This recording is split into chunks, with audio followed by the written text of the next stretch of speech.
On this episode of the Jacob Beer Show, I am so happy to have on somebody who's very loved around here, somebody whose season is just around the corner. How many days? Like probably 150 at this point. Coach Dave Shondell, how are you doing today? Hey, Jacob, I'm doing great. Looking forward to the conversation and talking about everything Purdue. For sure. So take us through. You came from a volleyball family. Your dad was the head coach at Ball State for a long time. You have roots in the state. How did you find your passion for volleyball? Well, my dad, as you mentioned, was the men's volleyball coach at Ball State. He started that program back in 1960. And Ball State and UCLA were the first two men's volleyball programs in the country, which is kind of ironic because, or unique anyway, because volleyball was huge in California. Nobody knew much about it in Indiana. But my dad was given the task of running a club volleyball team at Purdue. He was in charge of intramurals. I mean, at Ball State, he was in charge of intramurals and a few other things. And they said, take over this men's volleyball club. And so he did. But my dad was a bit of a visionary, and he thought that they should be a varsity sport. So he fought this battle to get men's volleyball varsity status at Ball State and won that battle. And Ball State's history in men's volleyball has been pretty significant. Back to your question, I mean, my dad was a professor of physical education and coached the volleyball team. He loved what he did. So I saw a father that enjoyed life.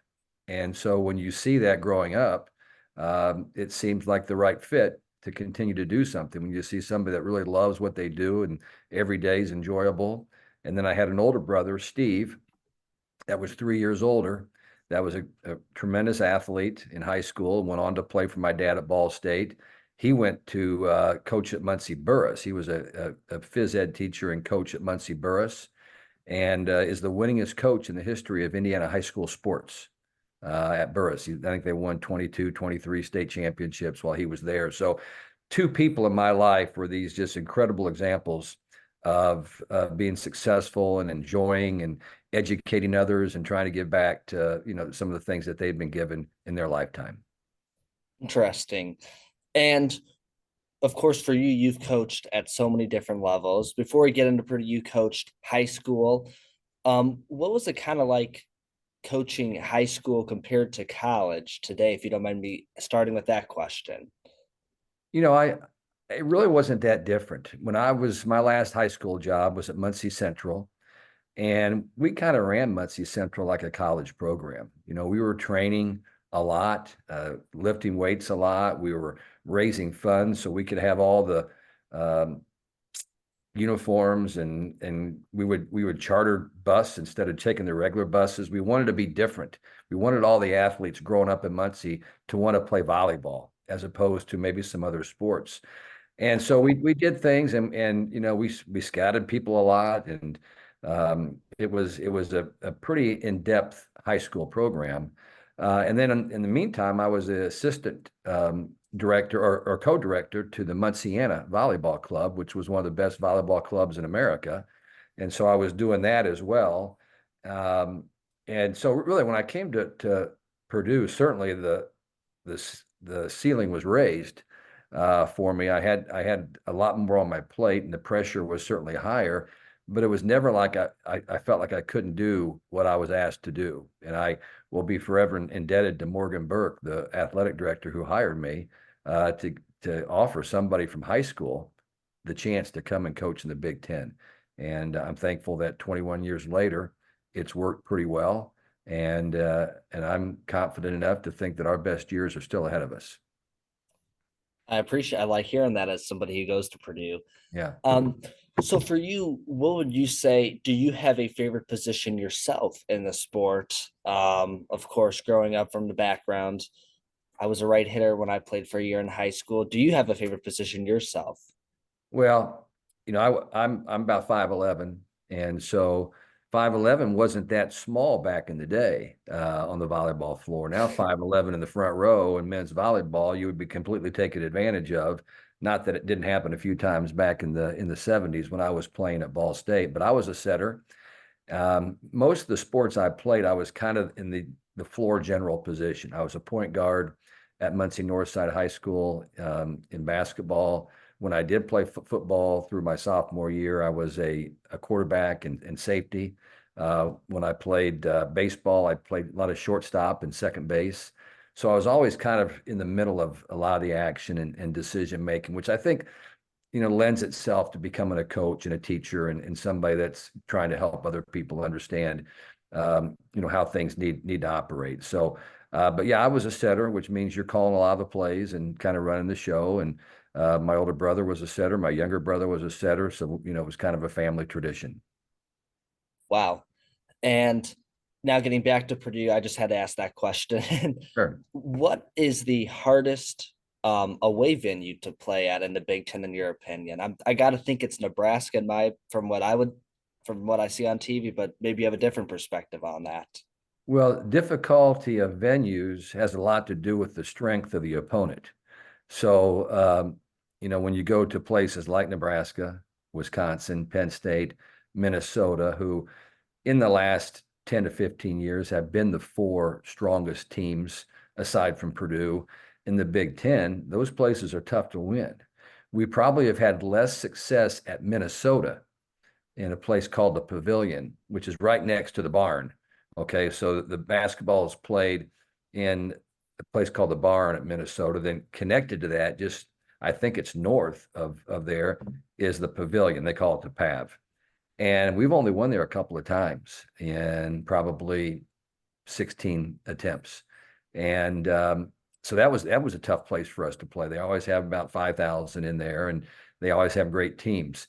Nebraska has the biggest crowd, but it's not a crowd that is full of students who are loud and rowdy and in some cases obnoxious. It's mostly an adult crowd at Nebraska. So, and they're very respectful. I give a lot of credit to the people at Nebraska in the sport of volleyball. They're knowledgeable and they appreciate when good teams come in. They like to see great competition. The other tough places to play, I believe, are Penn State. They do have that rowdy crowd. They play at Rec Hall, which is where their basketball teams used to play before they built the Bryce Jordan Center. And it's about a 4,500 seat facility, but it's tough to play in. And Wisconsin's getting tougher and tougher because their teams are getting better and better, and their crowds, they're putting more seats in there. They renovated Madison Fieldhouse. So I would say those are the toughest places to play, followed probably closely by Huff Hall, which is at Illinois in Champaign. It's where they used to have their state basketball tournament back in the 1950s. So it's got a lot of history, but it's an old facility that probably needs to be updated a little bit. But they have a good crowd as well, and a real rowdy student section. Interesting. Yeah, I would Yeah. I would not have expected some of those that you had mentioned on the list there. Yeah. During season, there are so many matches happening. It's like you could play on a Wednesday or a Sunday.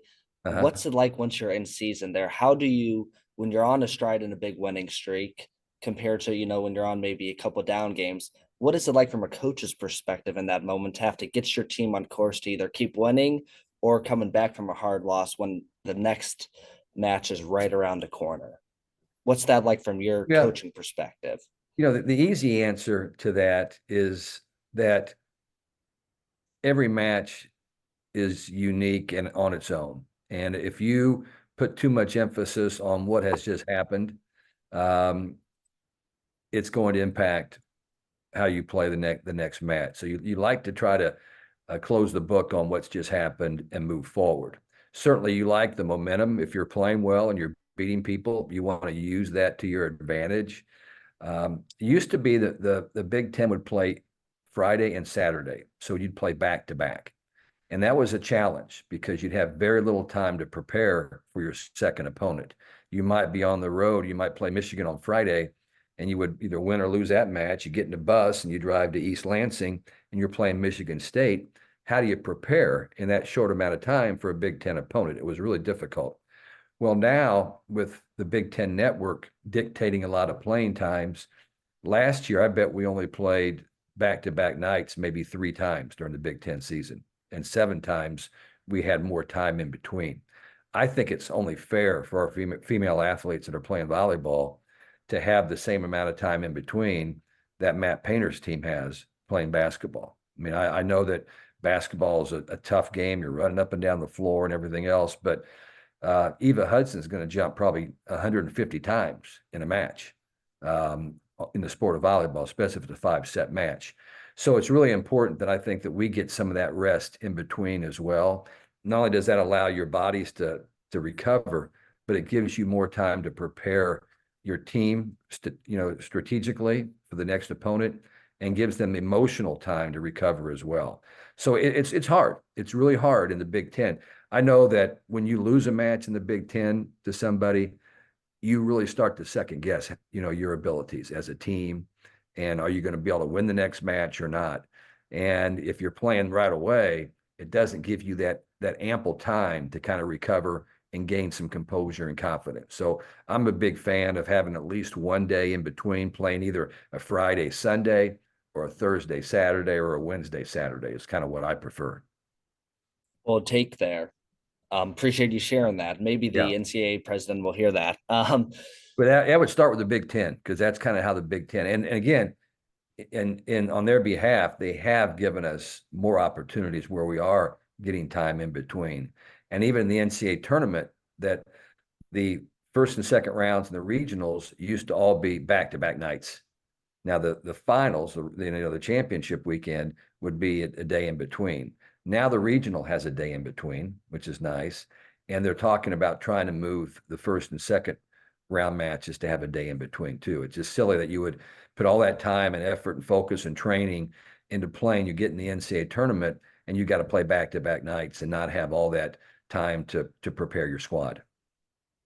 That's a really interesting take there that you had mentioned about the NCAA tournament. And that leads into my next question, which is, what is it like being in a tournament? Of course, you've played the regular season, you've played your Big Ten opponents before you got there. You've played some opponents outside of the Big Ten by the time the tournament comes around when Right. you're in it. Purdue has consecutively gotten in the tournament under your leadership as the head coach. So what is it like being in that tournament every year almost? It's what you play for. It's when the previous season is over and the new group comes together, the first thing you talk about is, what do we need to do to get into the tournament and go as deep as we can? And in the case of this group that we have this year, it is, how do we do something that's never been done before at Purdue, which is get to the Final Four, with a team that's got a lot of talent. So in answer to your question, it's the most exciting thing that a college athlete can participate in.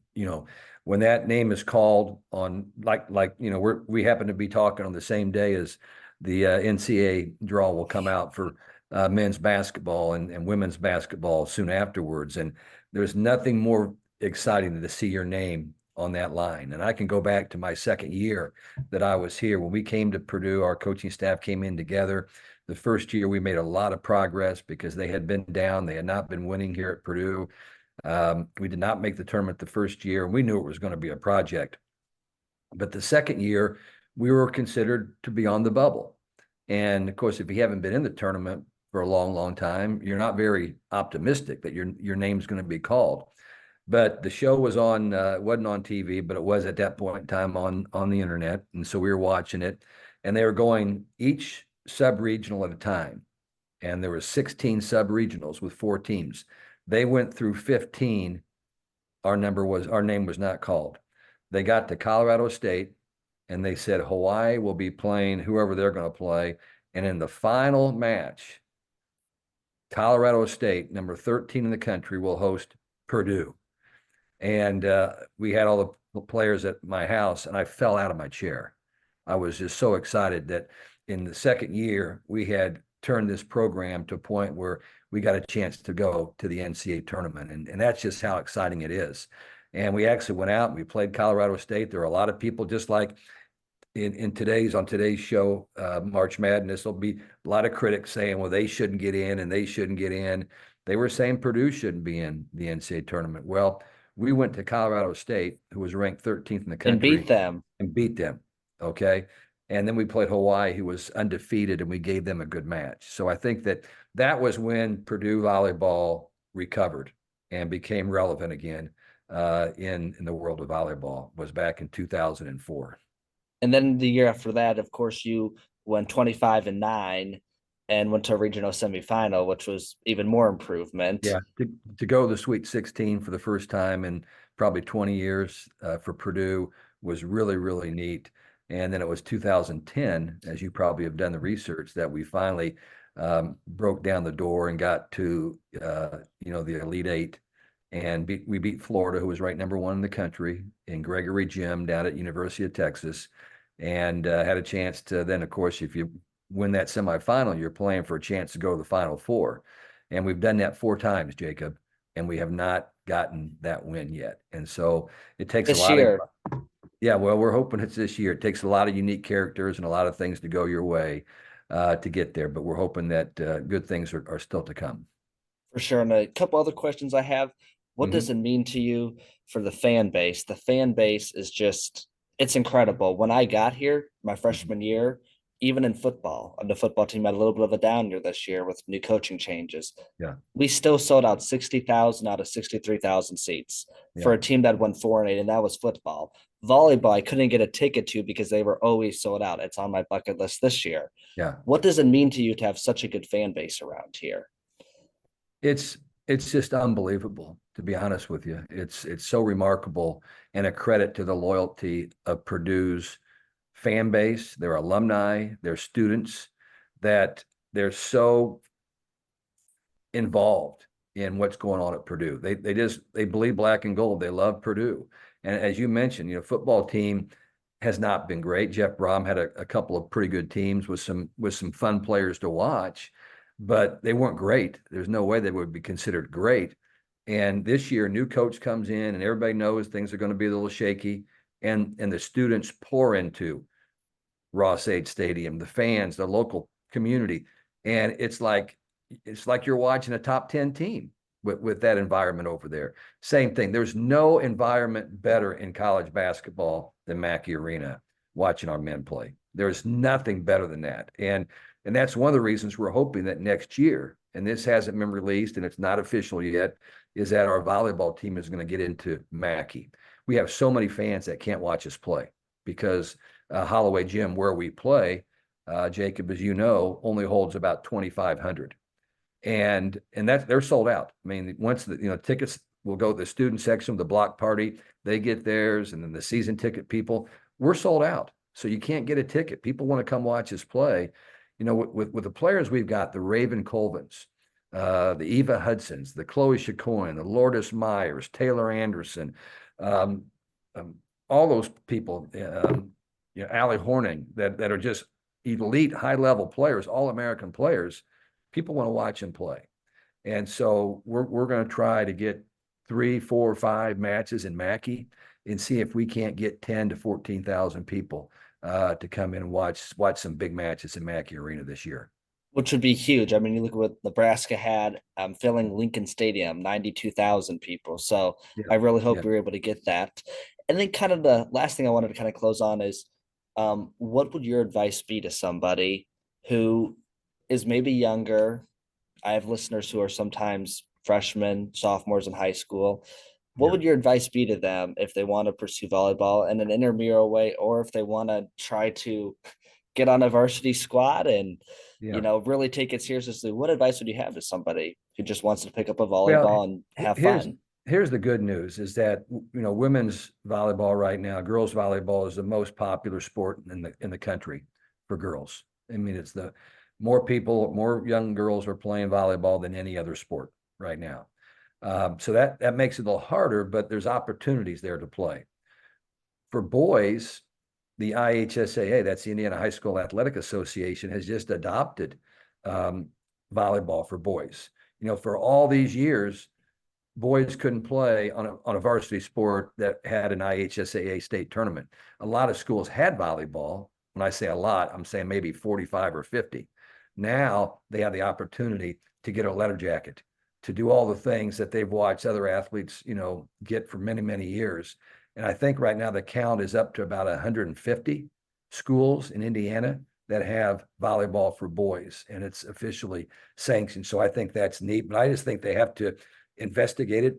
Volleyball is a sport, it's a social game. There's so many good people in the sport of volleyball.